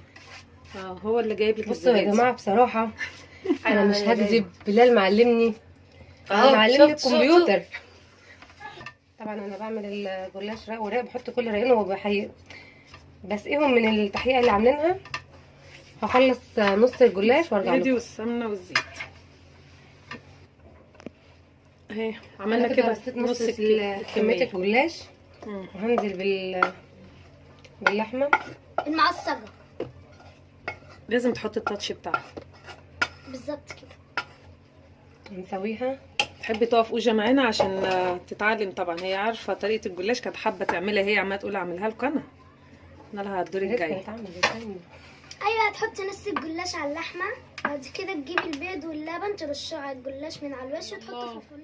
شغالي يا حاجه. ماشي يا حاجه. خلصنا كده، حطينا نص الكميه، هنرجع نحط نص الكميه التانية. اقول لكم بس ايه، في فطير مشلتت بالجلاش تحفه. واو عملته والله طلع دمار. كانت عاملاه في مره بس خيانه ما صورتهاش. هنا شويه اللبن على حبه الملح على الفلفل الاسمر، ده اللي هنسوي بيه، وعلى بيضايه هنقلبهم كويس وهنسقي بيه الجلاش وهندخله الفرن. اضربي البيضه كويس. قطعنا طبعا الجلاش، قطعته رانيا قبل ما ايه، قبل ما تحط البيض واللبن. توزعه زي ما انتم شايفين كده. هندخله الفرن على 180 درجه لمده خليكم معايا تلت ثانيه، ساعه. يبقى ديت هتخش الفرن، ونجيب دي تمام. كمان بالمره تخش معايا عشان ايه نخلص منهم مره واحده. مم. بس هندهن بس الوش بتاعها صفار البيضه والفانيليا، وهندخل الاتنين الفرن ونرجع لكم تاني اما يطلعوا تشوفوا النتيجه عامله ازاي. تمام. تدهن الوش بصفار بيض والفانيليا بس، دي العزيزيه. كده خلصنا الحلو والحادق. بعد ما يطلعوا من هندخلهم الفرن الاتنين الفرن ونشوف ونوريهولكم. كده يكونوا الاتنين طلعوا من الفرن وخدوا يعتبر تقريبا نفس الوقت، يعني واحده سبقت التانية بحاجات بسيطه يعني. هنقطعهم مع بعضينا.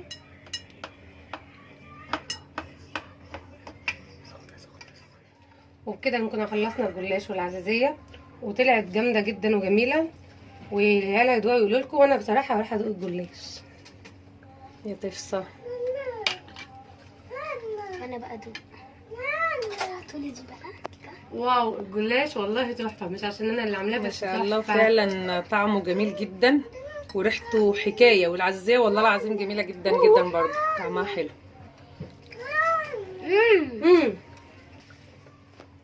الله تحفه تهبل. ده بلال الجلاش بقى صح؟ هيدوق. اه يا دي بلال، على طول انت وبلال واكلين الاكل كله. لازم ندوق. لازم ايه؟ يا ماما القناه اسمها ارتاج ماما في المطبخ، لازم انا ادخل في وسط الفيديو. وسط الفيديو انت كده في اخر الفيديو. حبيبي ده بالايد كده، مش عايز شوكه، عايز قالت لي ادخل كده. كنت هقولها ادخل. بسم الله. هاتوا بقى دي بقى هدخل انا كمان. مع إني دقت وبكده بس. نكون خلصنا معاكم الفيديو. كلوا الاكل قبل ما اختم الفيديو، بسم الله ما شاء الله بالهنا والشفا يعني.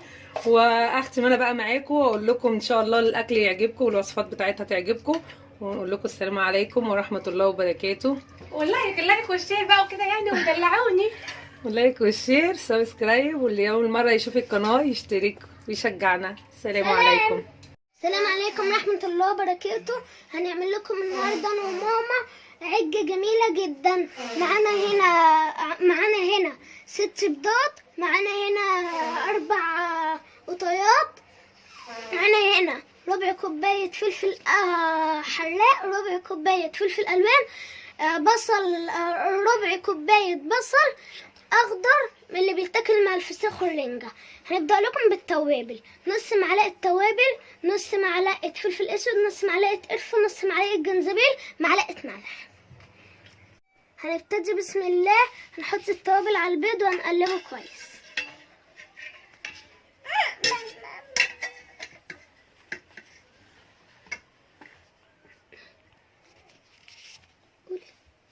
حطيناهم كلهم، هنحط القوطة وهنرجع لكم تاني هنقلبهم مع بعض. قلبناهم كويس، حطينا على في الطاسة معلقة زيت ومعلقة سمنة بلدي. هنبتدي ننزل بكبشتين وعلى الطاسة هنوزعهم كويس وهنسيبهم على نار هادية.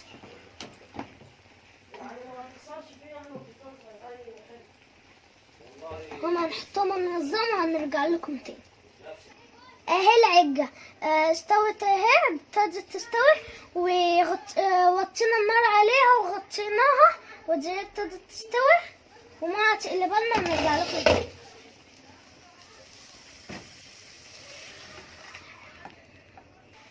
اهي ماما قلبتها وموطيين النار عليها ونغطيها ونرجع لكم تاني. اهي استوت وماما هتحطها وهنرجع لكم تاني. بصوا حلوه ماسكه نفسها ازاي. ماما هتحطها دلوقتي وهنعمل غيرها. بس وقفي. حاجه مهمه جدا، لازم نمسح الطاسه كويس جدا من الاولى علشان الطاسه التانية ما تتحرقش. بنفس الطريقه الباقيين وهنرجع لكم تاني.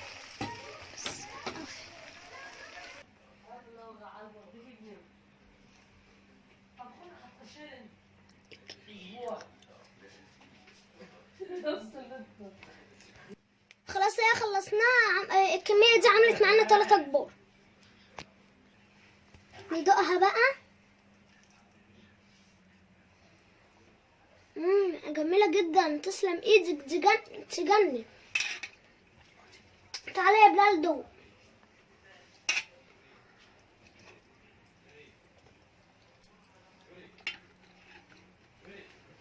جميلة جدا، تسلم ايديك يا ماما. ما تنسوش بقى تشتركوا في القناة وتفعلوا الجرس عشان يجيلكوا كل جديد، وتعملوا لايك لأوجه. سلام ورحمة الله وبركاته. سلام. السلام عليكم ورحمة الله وبركاته. ازيكم عاملين ايه؟ انا ارتاج. هنعمل معاكم دلوقتي صينية رواني سهلة وبسيطة وسريعة جدا. مين اللي هيعملها لنا؟ خالته طبعا. يلا بينا نروح لخالته رانيا عشان تعرفنا الطريقة والمقادير، وكمان ان انا اتعلمها منها عشان ابقى اعملها لوحدي. يلا بينا على المقادير. السلام عليكم ورحمة الله وبركاته. النهاردة نعمل مع بعض الرواني، نعملها في الخلاط سهلة وسريعة. كده تالت مرة في بيت العيلة. أكشن. وهنبتدي بالمقادير.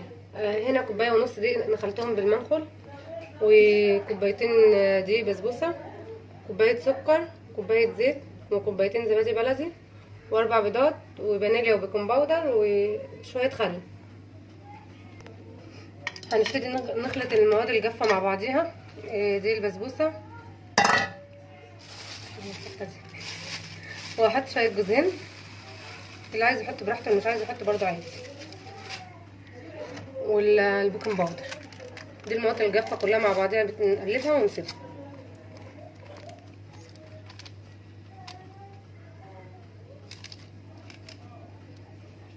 هنقلبها كويس مع بعض، وهنخلط بقية المواد في الخلاط. هنبتدي نحط السكر وكوباية الزيت وال4 بيضات وكوبايتين الزبادي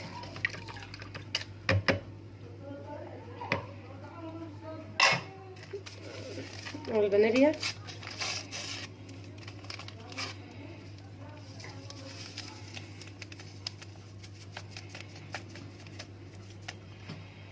وسنة خل. هضربهم في الخلاط وارجع لكم تاني. كده ضربناه في الخلاط كويس، هنقلبه على المواد الجافة.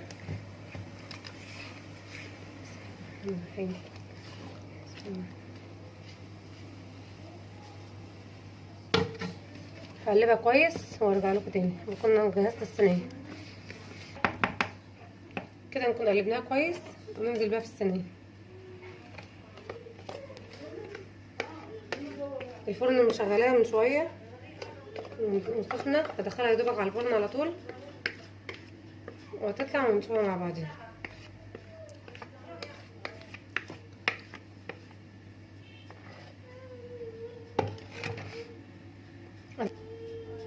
هدخلها الفرن ونشوفها مع بعضين بعد ما تطلع. الرواني جاهزه.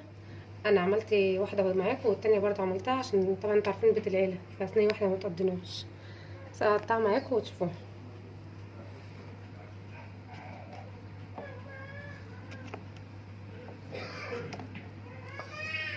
كده قطعت الصينيتين وهحط عليهم الشربات بتاعي عباره عن كوبايتين سكر وكوبايتين ميه وفانيليا. هنسقيهم مع بعض. بسم الله الرحمن الرحيم.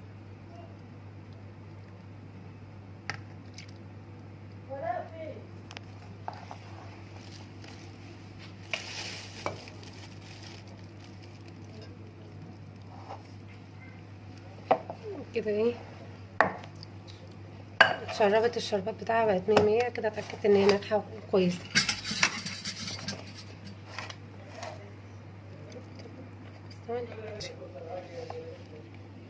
كده الكيكه بتاعتنا هنا معانا وهشه وجميله وناجحه، ولسه لما تقعد بقى في الشربات بتاعها هتبقى طعمها جميل جدا. جربوها ويا ريت تعجبكم. أدوها أنا بقى خالته. بسم الله.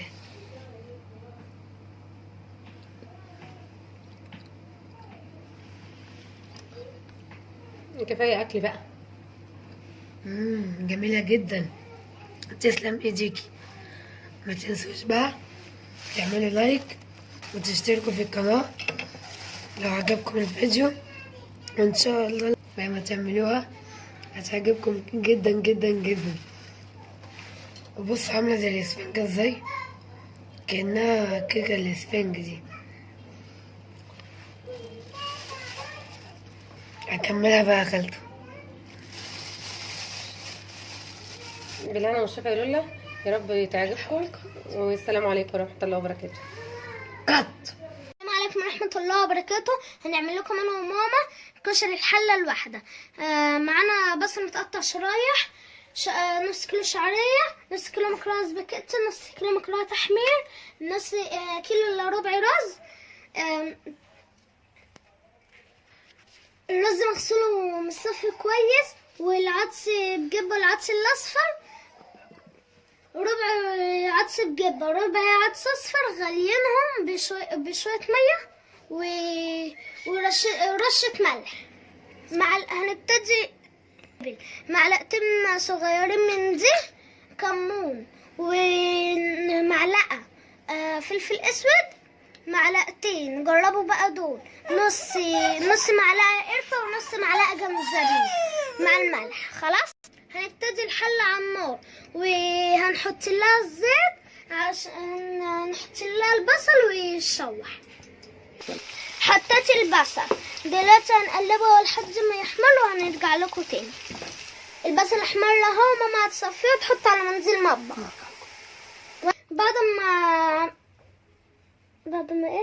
بعد ما طلعنا البصل من الزيت، في نفس الزيت هننزل بالشعرية وهنحمرها ونرجع لكم. دلوقتي هننزل الرز على الشعرية وهنشوحه وننزل لكم ونرجع لكم. هنحط دلوقتي مكرونة التحمير وهنقلبها تقليبتين. ادينا تقليبتين للمكرونة التحمير، وهننزل بالسباكيتي وهنقلبهم. هنحط دلوقتي العدس الجبة والعدس الاصفر، ومتنسوش ان احنا حاطين عليهم ملح.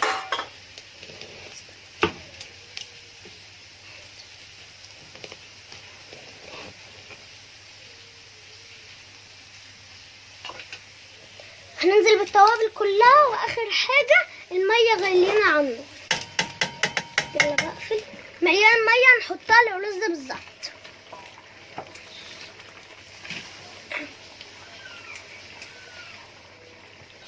هتدوق الملح بقى، ولو محتاجة ملح هحط لها شوية ملح. هنحط لها محتاجة شوية ملح، هنحط لها الملح، هنوطي النار وهنغطيها ونسيبها تهدى على نار هادية، تستوي على نار هادية. هنعمل معاكم الصلصة. حب الزيت ومعلقة كبيرة توم. ماما هتحط لي دلوقتي الصلصة.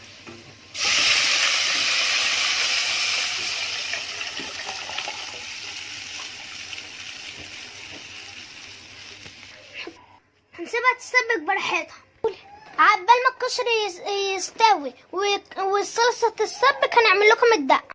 حطينا معلقة توم، هنحط عليهم قرنين فلفل مفرومين. يلا يا دوبك هنشوحهم تشويحة واحدة، وهنحط عليهم ربع كوباية ليمون، وهنحط نص كوباية خل وكوباية مية. حط ننزل دلوقتي بالليمون.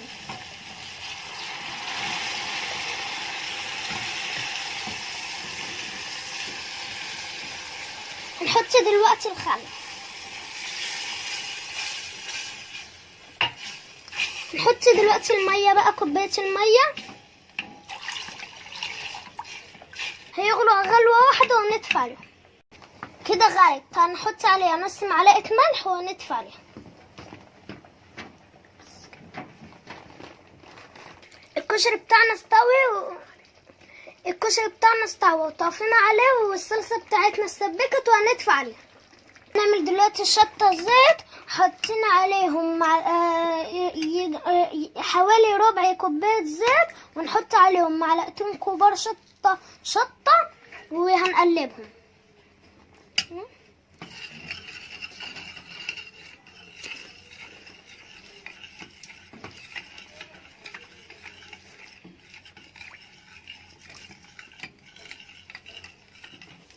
ادي هي بتغلي اهي. هننزل عليهم بنص كوباية صلصة بتاعت الكشري اللي احنا عاملينها، اللي احنا لسه عاملينها.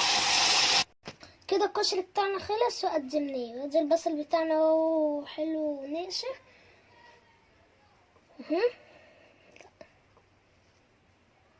معلقتين دقة، والشطة برضو حراقة جدا، واللي عاوز يحط بسيط. يا ريت الفيديو بتاعنا يعجبكم، الكشري كمان لما تعملوه هيعجبكم جدا. والسلام عليكم ورحمة الله. السلام عليكم ورحمة الله وبركاته. طبعا انتوا عارفيني انا بلال اللي باجي مع عرتاش بدو بس. احنا النهارده عند تيتا، لقيت خالتي راحة تعمل عجة، قلت لها بس سيبي لي انا الطلعة دي.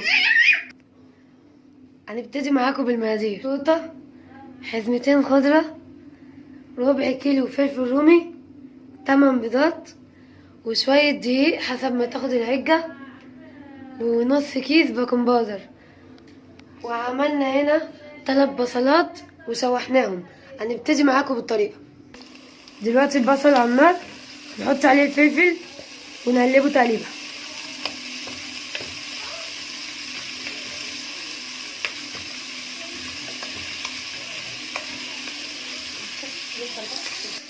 ادينا تشويح الفلفل ونحط عليه القوطة.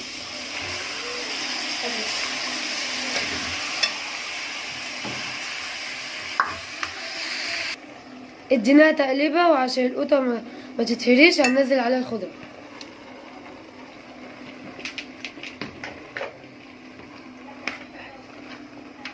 اقلبها معاكم.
بصوا طالعة ازاي حلوة ومنفوشة وجميلة.